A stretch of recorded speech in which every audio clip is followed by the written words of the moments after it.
skill screen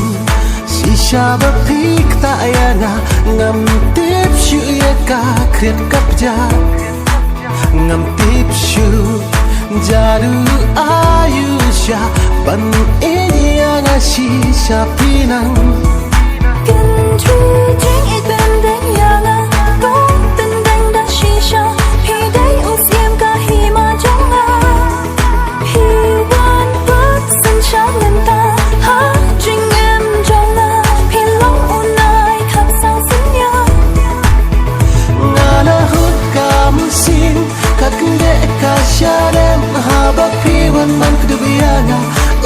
kam sin jong na la hut kam sin ka kde ka sharem ha ba pi wan man kdu ya na kam sin jong na tu bat kikti da ka jing I ka chaba pi ya lam nan nga be pins no ya jing ye ba shisha ka bangi ya pel na pi hana nga skill screen shisha ba phik ta ya na ngam tiếp shu ya ka khret kap ja ngam tiếp shu